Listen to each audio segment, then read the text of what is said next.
Ազգային ժողովի հարգարժան խոսնակ, հարգարժան փոխխոսնակ, հարգարժան պատգամավորներ, ներկաներ, նախ շատ շնորհակալ եմ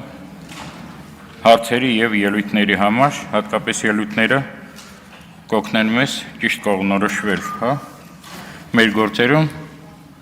եւ կօգնեն զարգացնել մեդիա ոլորտը, պատասխանել մարտահրավերներին։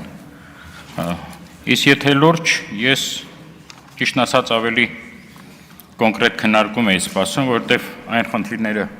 որ նկարագրեցի, նրանք իսկապես լուծման կարիք ունեն եւ որոշ սպառնալիքներ են ներկայացնում ոչ միայն մեր մեդիայի համար, այլ նաեւ մեր տեղեկատվական եւ լեզվական անվտանգության համար։ Ես իմ ելույթում նշեցի, որ առաջնություն չի մեր հասարակության համար այս մասնագիտական խնդիրները եւ բնական է, որ խորհրդարանը, որ արտահայտում է քաղաքացիների կամքը, ինքը նույնպես սա առաջնային չի համարում, բայց այնուամենայնիվ մի քանի հարցադրում եղավ, որին ուզում եմ եւ պարտավոր եմ պատասխանել եւ նաեւ օգտվելով առիթից եւս մի քանի հանգամանք նշեմ։ Տիկին Բաթոյանը հարց տվեց, որ երբ մենք առաջարկում ենք որոշ օրենսդրական փոփոխություններ, արդյոք մենք դրանով զբաղվել ենք եւ մեր առաջարկությունները տվել ենք, այո, մենք շատ ակտիվ ենք աշխատում, չնայած կարգավորող մարմինը օրենսդրական նախաձեռնության իրավունք չունի, այնուամենայնիվ մենք աշխատում ենք եւ համապատասխան հանձնաժողովի հետ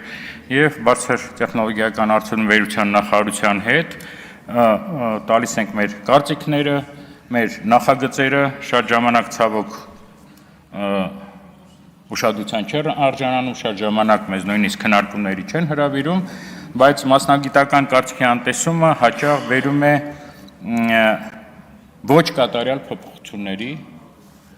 ինչը ազդում է մեդիադաշտի զարգացման վրա։ Ես նույնիսկ ասեմ, որ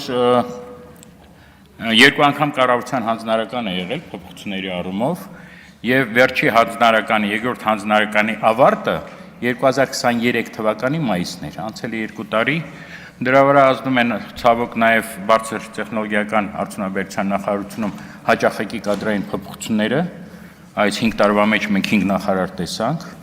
բոլորի հետ աշխատել ենք, շատ արդյունավետ այսօր ենք աշխատում, շատ արդյունավետ,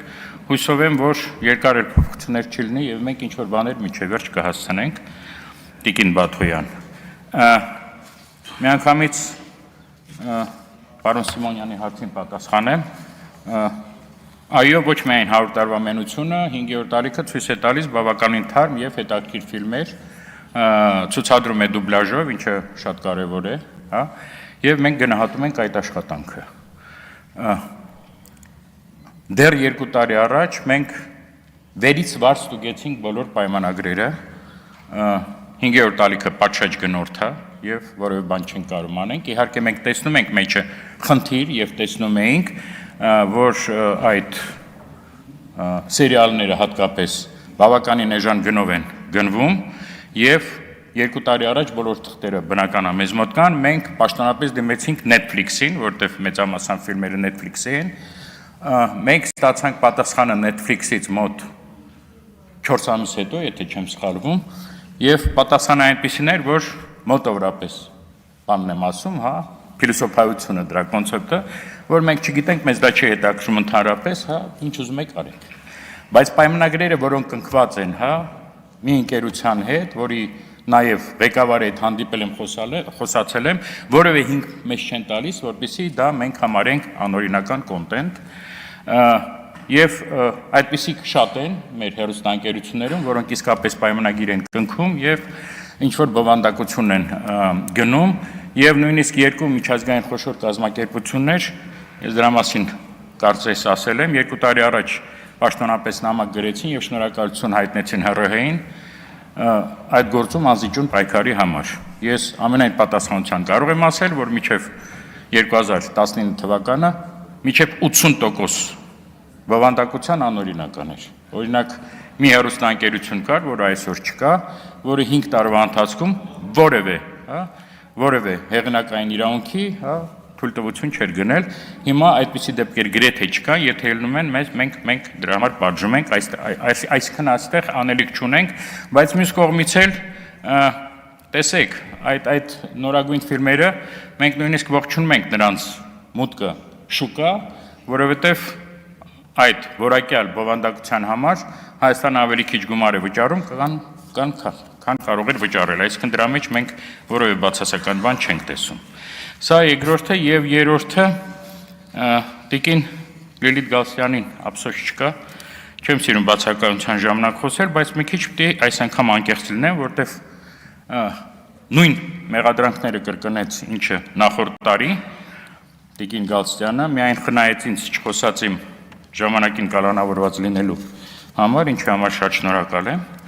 եւ նորից խոսած քաղաքական զսպվածության մասին։ Ես ուզում եմ խնդրել բոլորին քաղաքական զսպվածությունը ձայնազուրկ լինելու, պահանջի հետ չշփոթել։ Հանձնաժողովի որևէ անդամ ձայնազուրկ չի եւ ինքը իրավունք ունի արտահայտել իր կարծիքը։ Հակոբ Հովսեսը այն անձը չի, որին ես պիտի պաշտպանեմ, բայց ուզում եմ տիկին Գալստյանին հիշեցնեմ, որ Հակոբ Հովսեսը մեծ պոետ է, փիլիսոփա է, թարգմանիչ է, որը բնագրից թարգմանել է Ռիլկե, որը բնագրից թարգմանել է Նիցշե, որը թարգմանել է բնագրից Թոմաս Ման եւ Կարեն Սևասյան։ Եվ իր բոլոր ելույթները, որը բնականը հասանելի են, մեջը որևէ քաղաքական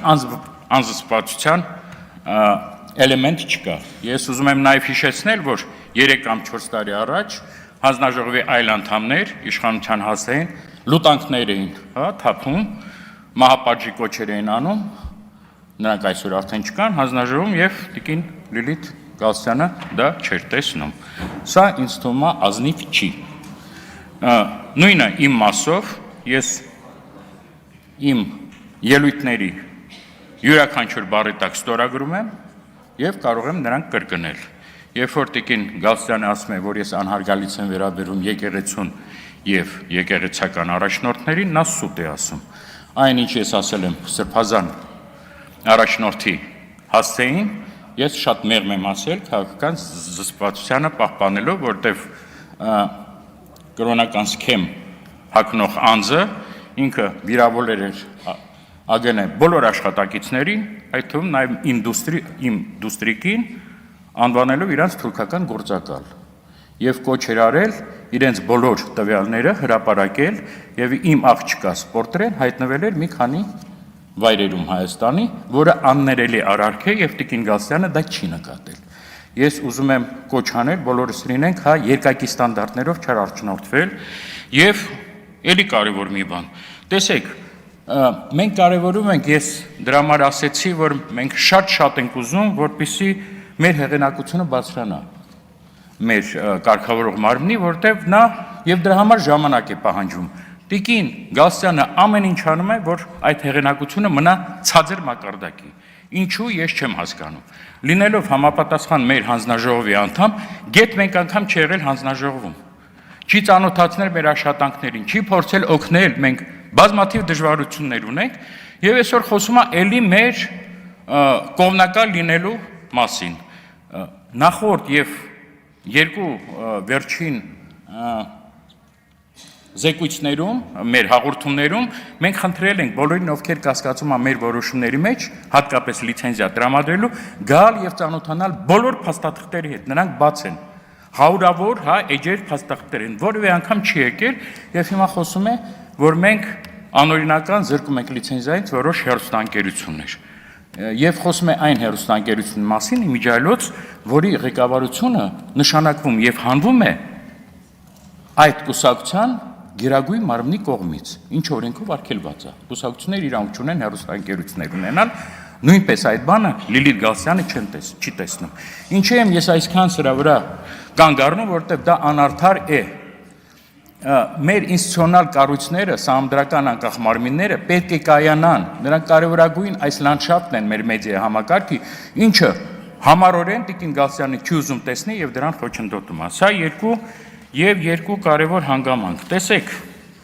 արդարություն նորից խոսացվեց այստեղ, որ հատկապես համացանցը նա գեներացնում է եւ ապատեղեկատվություն, եւ թշնամանքի խոսք, եւ մանիպուլյացիաներ, այսինքն բոլորս դա հասկանում ենք, Բոլոր քաղաքական ուժերը տագնապում են դրա մասին, բայց զարմանալիորեն դա փաստելով մենք որևէ բան չենք անում, որպեսզի դա փորձել կարգավորել, այսինքն բոլոր հանձնաժողովի կոչերը եւ ոչ միայն հանձնաժողովի փորձել կարգավորել այն, համացանցի հարթակները, այն էկոհամակարգը, որը այսօր իսկապես աղետներ է բերում մեր համար, որը ապակողնորոշում է ժողովրդին, քար լռության են մատնվում, սա մեկ եւ մի շատ կարեւոր հանգամանք։ Այսօր, երբ որ կա համացանցը, այս տեղեկատվական տեխնոլոգիաների զարգացման պարագայում խոսել խոսքի սահմանափակման, ազատության սահմանափակման մասին, խոսել նրա մասին, որ մարդիկ կարող են ինֆորմացիա չգտնել, դա կներեք մեղք է արդեն։ Ինֆորմացիան ազատ ծորում է ամենտեղ եւ ես էլի կներեք մի փոքր չպետք է համաձայնվեմ, նույն ազատությունը եղել է նաեւ 90-ական թվականներին, հաստատ եղել է եւ այն ժամանակ, քանի որ հեռարձակողներ գրեթե չկային, կար մեկ պաշտոնաթերթ Հայաստանի Հանրապետություն եւ կա, ես իմ մոտ բոլոր այն ժամանակում անունները հանել եմ, կար 47 անուն, թերթեր, որոնք խիստ ընդդիմադիր էին իշխանություններին, այսինքն սա նորմ է, դրանից պետք չի վախենալ, վախենալ է պետք ոչ թե ընդդիմադիր մամուլից, այն թշնամանքից, այն ապատեղեկատվությունից, որոնք այդ կայքերը, չկարգավորող որևէ ձև, նույնիսկ չգրանցված տեղեկատվական հարթակները փոխանցում են եւ ես նորից կոչ եմ անում, մենք լուրջ զբաղվենք եւ փորձենք սահմանափակել այդ